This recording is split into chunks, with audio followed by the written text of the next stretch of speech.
जुड़ने के लिए तफसीलात इस हवाले से देने के लिए इस वक्त तीसरी बड़ी खबर का रुख कर लेते हैं। SC/ST रिजर्वेशन की तौसी को भी मंजूरी मिल गई है। लोकसभा और रियासती असम्बलियों के लिए रिजर्वेशन है। 10 साल के लिए बढ़ाया गया रिजर्वेशन मरकजी काबीना ने मंजूरी दी है। आज मरकजी कैबिनेट की मीटिंग हुई जिसमें कई बिलों को मंजूरी दी गई है। आपको बता दें, शहरी तरमीमी बिल को एक तरफ मंजूरी दी गई तो दूसरी तरफ SC/ST रिजर्वेशन की तौसी को भी मंजूरी मिल गई है। लोकसभा और रियासती असम्बलियों के लिए रिजर्वेशन है। 10 साल के लिए रिजर्वेशन बढ़ा दिया गया है। मरकजी काबीना ने आज मंजूरी दी है। 25 जनवरी को इसकी मुद्दत खत्म हो रही थी। आज अहम फैसला लेते हुए मरकजी काबीना ने इन तमाम बिलों को मंजूरी दे दी है। तो SC/ST रिजर्वेशन की तौसी को मंजूरी दी गई है। आज कहा जा रहा था कि मरकजी काबीना की मीटिंग होगी और इस मीटिंग में कई बिलों को मंजूरी दी जा सकती है और यही हुआ। शहरी तरमीमी बिल को हरी झंडी दिखाई गई है। अब इसे ज़राए के हवाले से कहा जा रहा है कि अगले हफ्ते पार्लियामेंट में पेश किया जाएगा। वहीं SC/ST रिजर्वेशन की तौसी को भी मंजूरी दी गई है मरकजी काबीना की मीटिंग में।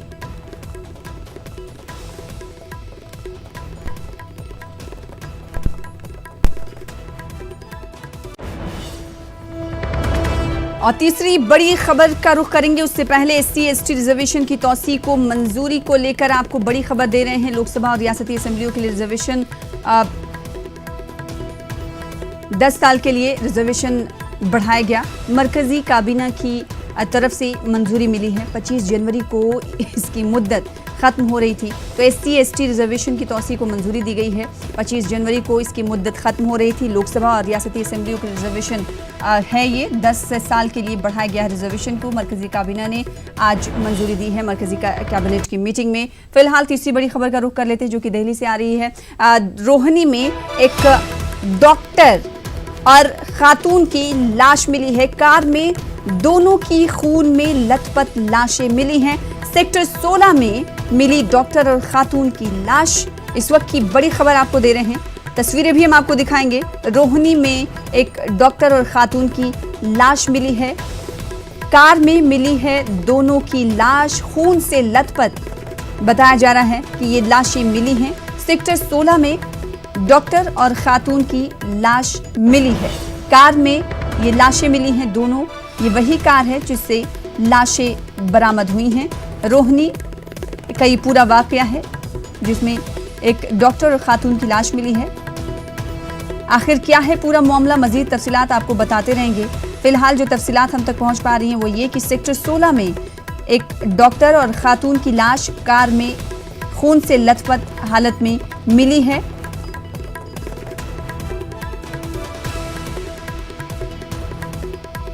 मजीद तफसीलात का इंतजार है। फिलहाल आगे बढ़ेंगे। हैदराबाद की तरह ही बिहार के समस्तीपुर में भी एक खातून की जली लाश मिली है। ये मामला वारिस नगर के गोही गांव का है। खातून की जली लाश खेत से बरामद की गई है। माना जा रहा है कि कत्ल के बाद खातून की लाश को खेत में जलाने की कोशिश की गई। गांव वालों ने सुबह को जब अधजली लाश देखी तो पुलिस को इत्तला दी। फिलहाल खातून की शनाख्त नहीं हो पाई है।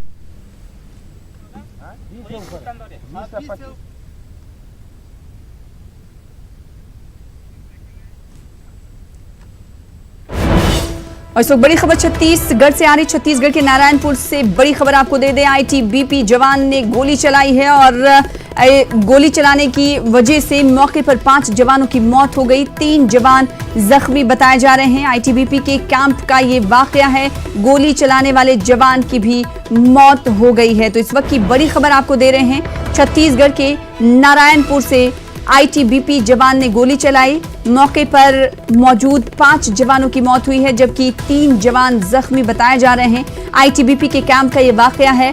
हालांकि इस जवान ने गोली क्यों चलाई अभी तक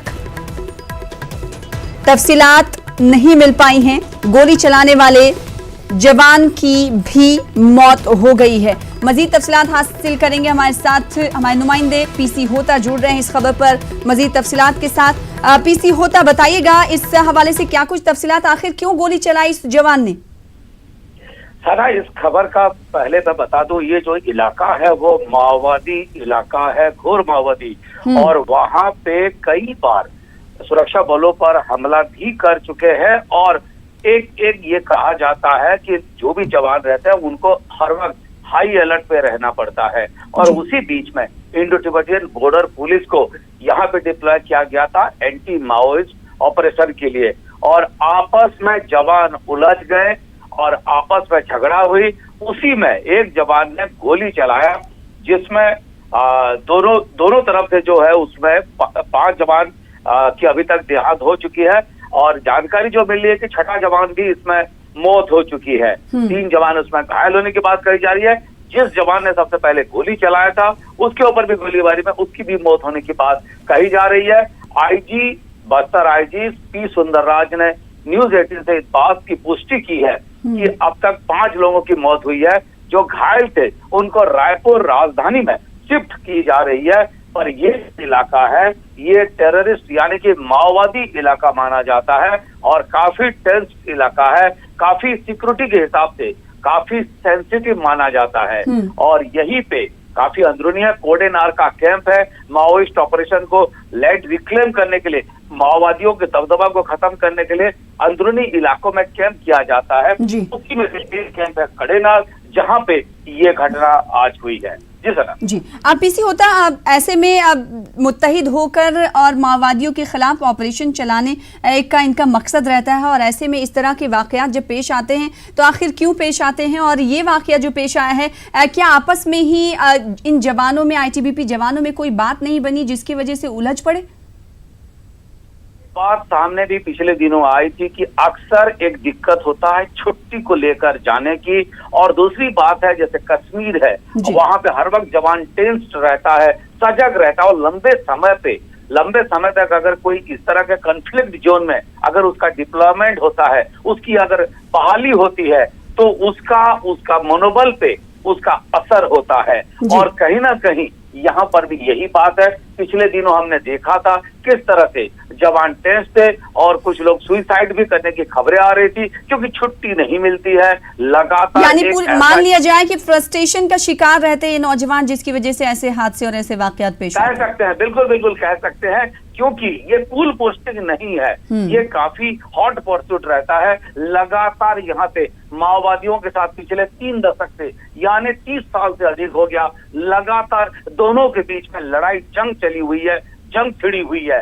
ऐसे में जो भी जवान यहाँ पे रहता है, वो चाहे डिस्ट्रिक्ट फोर्स का हो, स्टेट फोर्स का हो, आईटीबीपी है, बीएसएफ है, या फिर सीआरपीएफ है, सीमा सशस्त्र सीमा बल भी यहाँ पे डिप्लॉयमेंट हो चुकी है, सबके साथ ये हालात होती है। क्योंकि एक तरफ पे लगातार पिछले दिनों एक खबर आई थी, ड्रोन से माओवादी सुरक्षा बलों पर नजर रख रहे हैं, निगरानी रख रहे हैं, तो निश्चित रूप से ये एक बड़ा सेंसिटिव मामला होता है, सेंसिटिव पोस्टिंग होती है, और इसी में इस तरह की टेंशन में रहना और चीजों को काबू से बाहर हो जाना, कभी कभी ये भी खबरें आते हैं। जी बेहद शुक्रिया पीसी होता हमारे साथ जुड़ने के लिए, तफसीलात फराहम करने के लिए।